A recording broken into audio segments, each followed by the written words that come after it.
নতুন প্রিয় দর্শক মানচিত্র নিয়মিত আয়োজন কথোপকথনের। ভারত বাংলাদেশ পরিস্থিতি ক্রমশই জটিল হচ্ছে। আপনারা ইতিমধ্যেই সবাই জেনে গেছেন যে বাংলাদেশ থেকে সমস্ত কূটনীতিকদের, যারা আত্মীয় পরিজন দান সন্ততি যারা আছে, তাদেরকে সমস্ত ফিরিয়ে আনা হয়েছে। কালকেই ফিরিয়ে আনা হয়েছে, আজকে কিছু আসবেন, তারাও এসে পৌঁছে যাবেন সময় মতো। শুধু স্কেলিটন স্টাফ দিয়ে আপাতত কাজ করা হবে। এখন এই পরিস্থিতি কেন হলো? বিভিন্ন সূত্র থেকে যা জানতে পারছি, তাতে যেটা জানা যাচ্ছে যে রোহিঙ্গারা দলে দলে ঢুকছে সশস্ত্র, এবং তারা হিজবুত এবং জামাতিদের সঙ্গে মিলে তারা একটা ঝামেলা পাকানোর চেষ্টা করছে। আমি কালকেই বলেছিলাম কোন এজেন্সি নিশ্চয়ই খবর দিয়েছে। আজকে যেটা জানা গেল সেটা RNAW এবং KGB দুজনের সূত্র আদান প্রদান করে, মানে গোয়েন্দা সূত্র আদান প্রদান করে এটা নিশ্চিত হয়েছে যে খুব সম্ভবত এই নির্বাচনের আগেই এই হামলাটা হবে, দেশ জুড়ে একটা হামলা হবে। সেখানে এই যে ভারতীয় হাই কমিশনে যারা আত্মীয় পরিজন, যারা স্ত্রী সন্তান নিয়ে বাস করেন, তাদের তো কাজে কর্মে বেরোতে হয়। তারা বেরোলে কতটা সুরক্ষিত কতটা অসুরক্ষিত তারা আপনারা নিশ্চয়ই বুঝতে পারছেন। ফলে তাদেরকে তড়িঘড়ি ফিরিয়ে নেওয়া হয়েছে। এবং আজকে সকালে যে আমি ভিডিওটি করেছি, সেখানে আমি কাগজ তুলে দেখিয়ে দিয়েছি যে বাংলাদেশকে এখন পাকিস্তান, সিরিয়া, আফগানিস্তান, লেবানন এই সমস্ত দেশের তালিকায় ফেলে দেওয়া হয়েছে, যেখানে কোনো মানে পরিজন এতে থাকবে না, মানে ফ্যামিলি রাখা যাবে না, এই অবস্থা। ইতিমধ্যে গতকালকে আবার সারা কুক, ব্রিটিশ অ্যাম্বাসেডর, তিনি প্রথমে তারেক রহমানের সঙ্গে বৈঠক করেন সকালবেলা। বৈঠক করার পর আমাদের রাষ্ট্রদূত যিনি আছেন, হাই কমিশনার প্রণয় বার্মা, তার সঙ্গে কথা বলেন। কথা বলার পর তড়িঘড়ি তিনি দিল্লি চলে আসেন। দিল্লি আসার পর দিল্লির কূটনৈতিকদের সঙ্গে একটা কথাবার্তা হয়, এবং যেটা শোনা যাচ্ছে এবং এটা কনফার্ম যে ইউরোপিয়ান ইউনিয়ন এবং ব্রিটিশ অ্যাম্বাসি তারাও কিন্তু ভারতবর্ষের দেখানো পথেই কিন্তু তারা এখন চলতে শুরু করছে। অর্থাৎ তারাও তাদের সমস্ত কূটনৈতিক যে সমস্ত আত্মীয় পরিজন সমস্ত রয়েছে, তারাও দেশে ফিরিয়ে নিয়ে যায় বলে ঠিক করেছে সারা কুক। এটাতে মানে সারা কুক আসলে জানতে চাইছিলেন যে রিপোর্টটা কি, যেহেতু বিদেশি রাষ্ট্রদূত এবং তাদের সঙ্গে সেই দেশের সঙ্গে আমাদের সম্পর্ক ভালো, বিশেষ করে ইউরোপিয়ান ইউনিয়ন এবং ব্রিটেন, তাদের সঙ্গে সম্পর্ক আমাদের ভালো, তাই আমরা তাদের সঙ্গে এই ইন্টেলিজেন্স ইনপুটটা আমরা শেয়ার করেছি। শেয়ার করার পরপরই তিনি একেবারে প্লেন ধরে সোজা আবার ঢাকা গেছেন।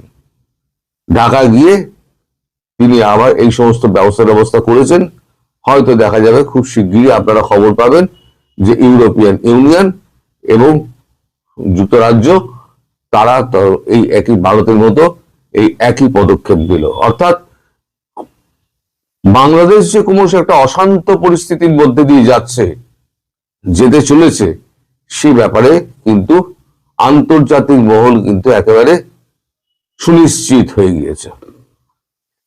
আর একটা খবর হচ্ছে গিয়ে আপনাদের যে নির্বাচন যে হবে, সেই নির্বাচনে ইউ বলেছিল আমরা পর্যবেক্ষক পাঠাবো, আর যুক্তরাজ্য বলেছিল না, কমনওয়েলথ বলেছিল আমরা পাঠাবো, এবং এশিয়ান তারাও বলেছিল আমরা পর্যবেক্ষক পাঠাবো। ইউ এবং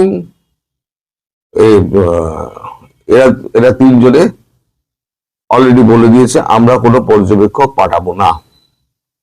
কমনওয়েলথ এবং ইউকে তিনজনেই বলে দিয়েছে আমরা কোনো রকম পর্যবেক্ষক পাঠাবো না, আপনাদের ভোট আপনারা বুঝে নেবেন, কি করবেন না করবেন, আমরা এর মধ্যে ঢুকবো না।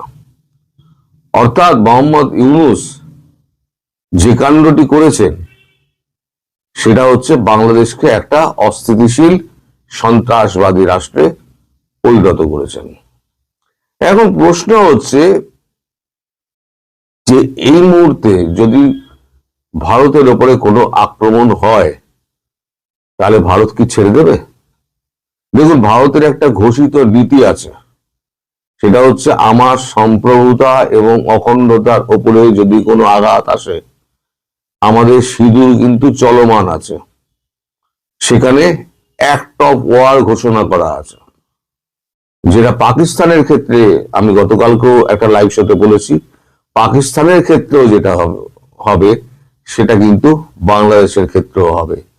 এটা আমি আপনাদের গ্যারান্টি দিয়ে বলতে পারি যে বিশ্বাস করুন করুন, না করুন না করুন, এটা কিন্তু হবেই। কারণ একটা দেশকে আপনারা ঠেলতে ঠেলতে ঠেলতে ঠেলতে একদম কর্নার করে দিয়েছেন।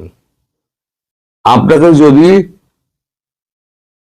মানে বছর খানেক ধরে একটা মানুষ নিয়মিত অপমান করে যায়, আপনার পরিবারের লোকজনকে হেনস্থা করে, খুন করে, রাহাজানি করে, লুট করে, মানে আমি হিন্দুদের কথা বলছি, বাংলাদেশের যারা রয়েছেন, তো আপনি কতদিন বরদাস্ত করবেন?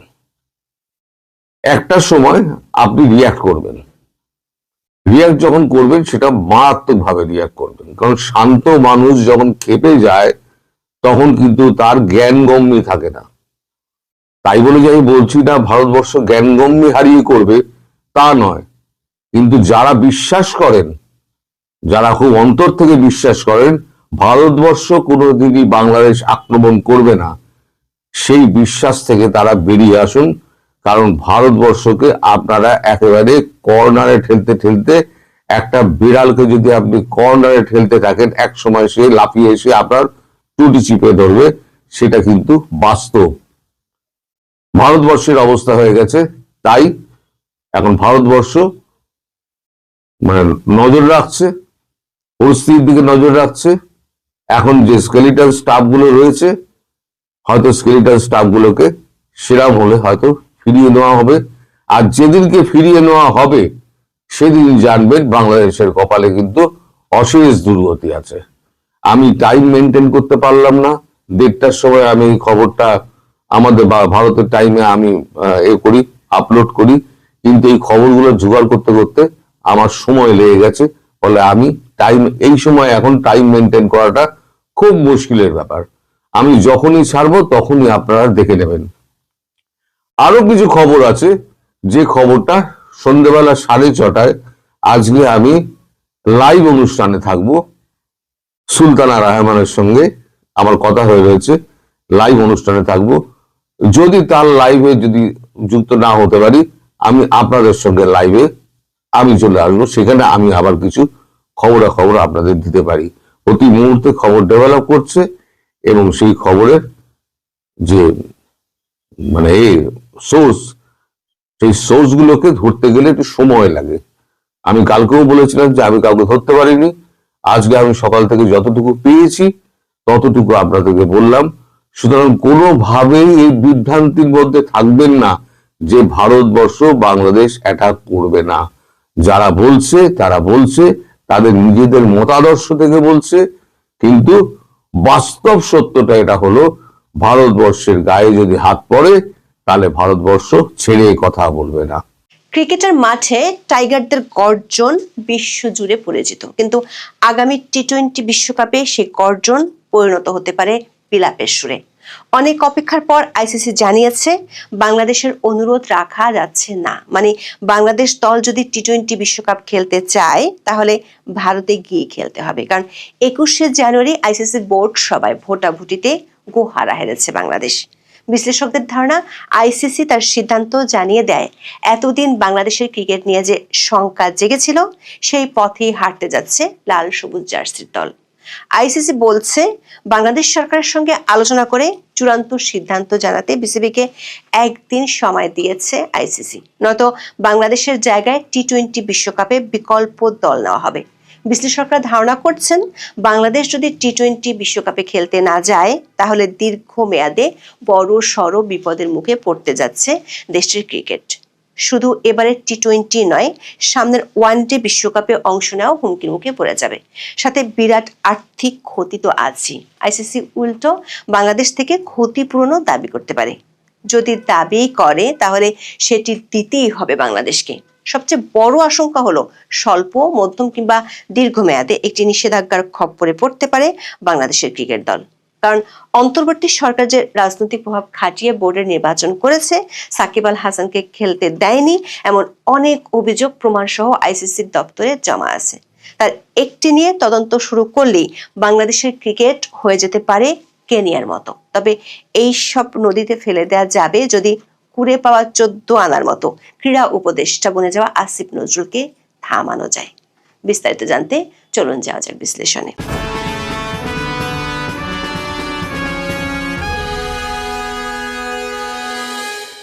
দৈনিক প্রথম আলোর একটি খবরের শুরুটা হচ্ছে এমন, থমথমে বিসিবি কার্যালয়ের আবহ, তার চেয়েও থমথমে বোর্ড সভাপতি আমিনুল ইসলামের চেহারা। সামনেই বসা ছিলেন ক্রিকেট পরিচালনার প্রধান নাজমুল আবেদিন ও বোর্ড পরিচালক আব্দুর রাজ্জাক। আরেক পরিচালক ইফতেখার রহমানও তখন বিসিবি সভাপতির রুমে, কিন্তু কেউই যেন ঠিক কথা বলার মোডে নেই।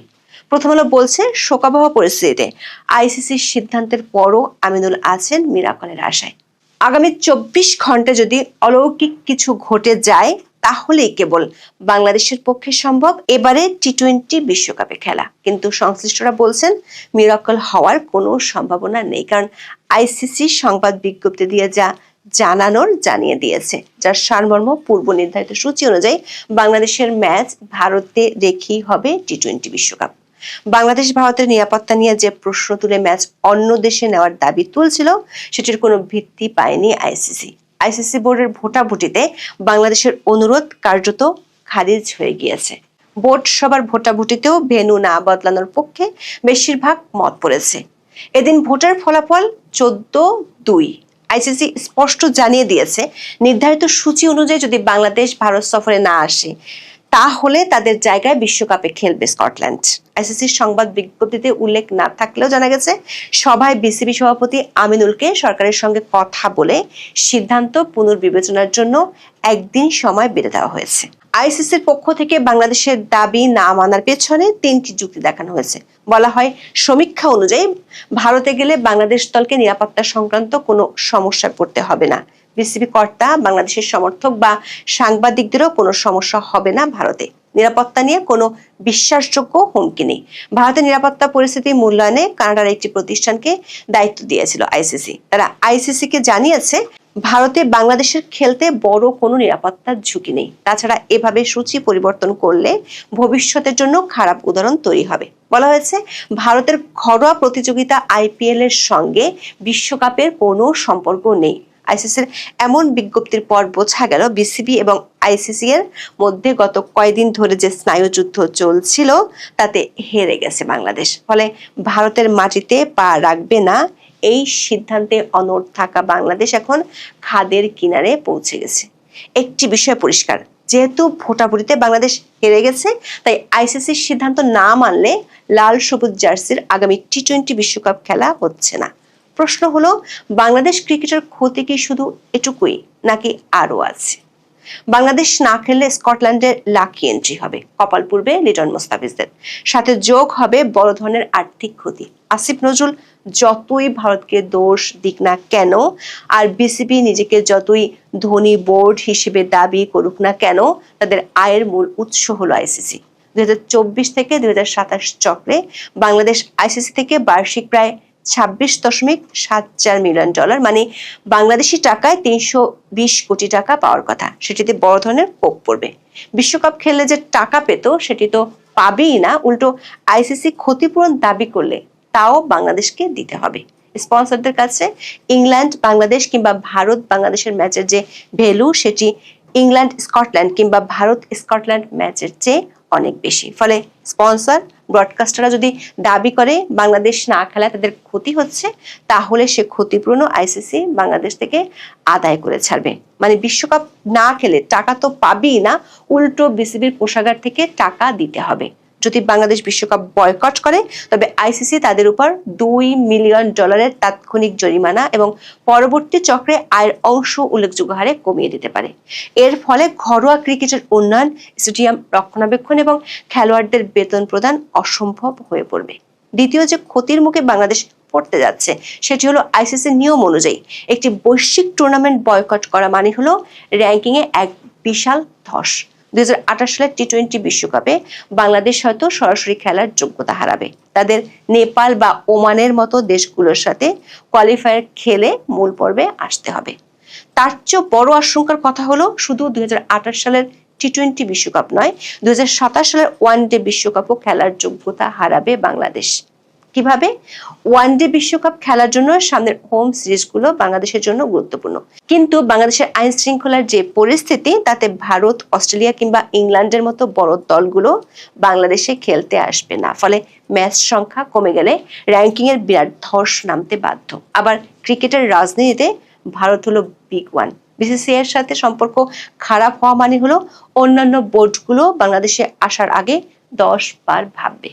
ভারত ইতিমধ্যে তাদের 2025 সালের সফর স্থগিত করে 2026 সালে নিয়েছে।